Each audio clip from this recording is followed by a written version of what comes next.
E aí pessoal, mais um vídeo aqui gravado com um tema muito polêmico, tá?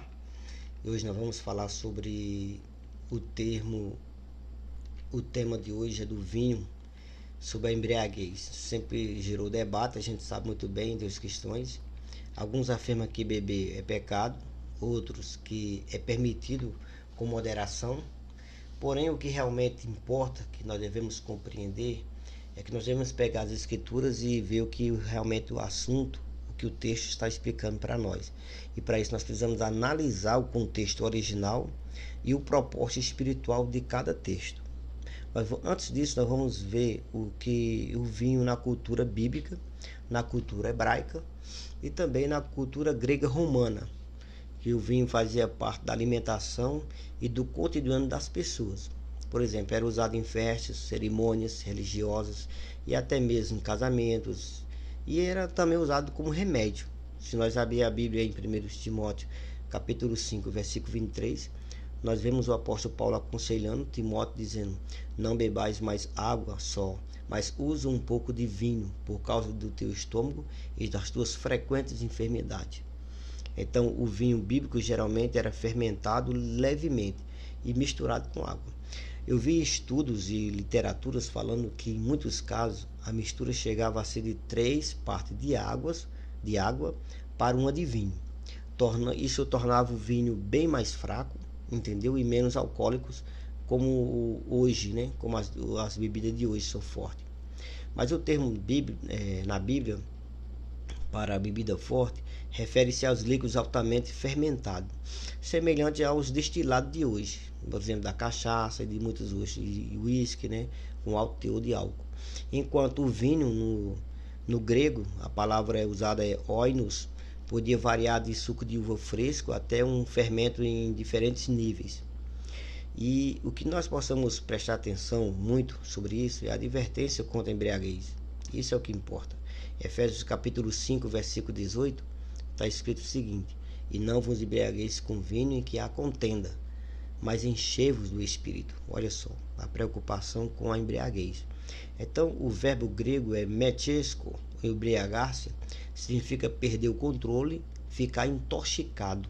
Isso é o problema. O texto não condena diretamente o uso em si do vinho, mas o estado de embriagar-se. Quando o indivíduo está embriagado, ele perde a razão, ele perde até o domínio próprio. Isso sim é o que Deus não quer. Então a Bíblia frequentemente ela contrapõe a embriaguez física com a plenitude espiritual. Um estado leva à insensatez, a embriaguez. O outro estado leva à santidade. Então o vinho que alegra e também o que destrói. A gente sabe muito bem disso. Mas se nós ver a Bíblia lá em Salmo 104, versículo 14 e versículo 15, vai estar escrito o seguinte: faz crescer a erva para o gado e as plantas para o serviço do homem, para que da terra tire o pão e o vinho que alegra o coração do homem. Veja só, o texto mostra o vinho como parte da provisão de Deus, algo natural e bom dentro dos limites do uso moderado, né? Tá aí, foi Deus que criou. Por outro lado, a escritura também traz a advertência severa contra o uso da bebida. Veja só, se nós ver lá em Provérbios capítulo 20, versículo 1, vai estar escrito o seguinte: o conselho do irmão falou o seguinte: o vinho é escarnecedor e a bebida forte alvoroçadora, e todo aquele que neles erra nunca será um sábio. Entendeu? Então a Bíblia, portanto, faz distinção entre o uso responsável e o uso pecaminoso do vinho. Agora, a embriaguez como sinal de desvio espiritual, a gente vê isso também. Se nós abrir a Bíblia em Isaías capítulo 28, versículos 7 e 8, vai estar escrito assim: mas também estes erram por causa do vinho e se desviam por causa da bebida forte. Olha só, o sacerdote e o profeta erram por causa da bebida forte, são tragados pelo vinho, são perturbados pela bebida forte, erram na visão, tropeçam no juízo. A embriaguez é retratada não apenas como um vício físico, mas também como um símbolo de confusão espiritual. Profetas e sacerdotes perdiam a clareza e o discernimento quando se deixava dominar pelo vinho. Então é nisso que nós temos que ter muito cuidado. Lucas capítulo 21, versículo 34, vai estar escrito o seguinte: olhai por vós mesmos, para que os vossos corações não se carreguem de glutonaria, embriaguez e cuidados da vida, e venha sobre vós de improviso. Isso, aquele dia. Em várias passagens, a embriaguez está ligada à falta de vigilância espiritual e o perigo do juízo. Veja só, a gente vê Jesus e vinho em Canaã da Galileia. João capítulo 2, versículo 9 até o 10, onde disse: e disse-lhe, todo homem põe primeiro o bom vinho, e quando já tem bebido bem, então o inferior, mas tu guardaste até agora o bom vinho. Olha só, no casamento em Canaã, Jesus transformou água em vinho, marcando o início de seu ministério público. Esse milagre teve significado simbólico. Apontava para a alegria da nova aliança e o novo tempo da graça.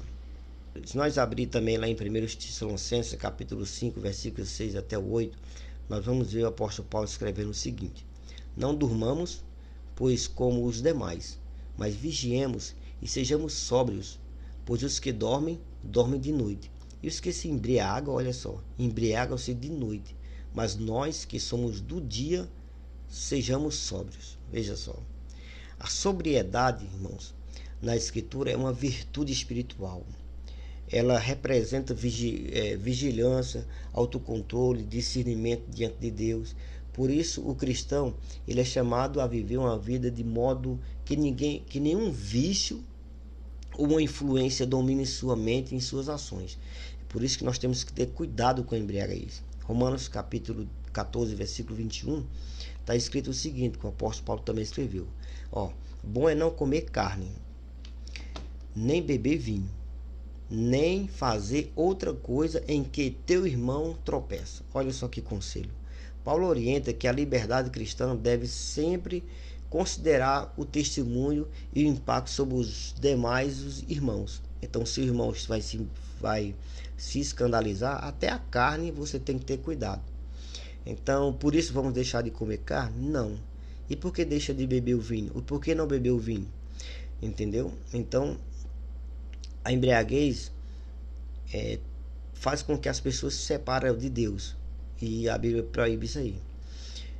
Então, a pessoa que fica embriagada, ele vai diante do juízo divino. 1 Coríntios capítulo 6, versículo 9 e 10, diz o seguinte: não sabeis que os injustos não herdarão o reino de Deus? Olha só.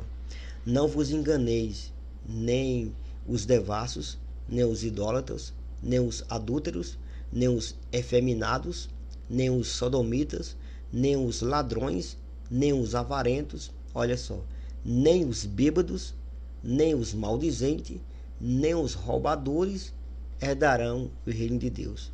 Vejam, a embriaguez ela é listada entre os pecados que impedem a entrada no reino de Deus. A condenação não se refere ao simples ato de beber, mas o estado contínuo de dependência e entrega à bebida. Então, uma vida dominada pela carne, simplesmente isso. Então, o testemunho bíblico sobre o vinho, ele tem que ser o quê? Equilibrado, na minha humilde opinião. Por exemplo, não há proibição absoluta do uso do vinho, não há. Mas há uma condenação clara da embriaguez e da perda do domínio próprio.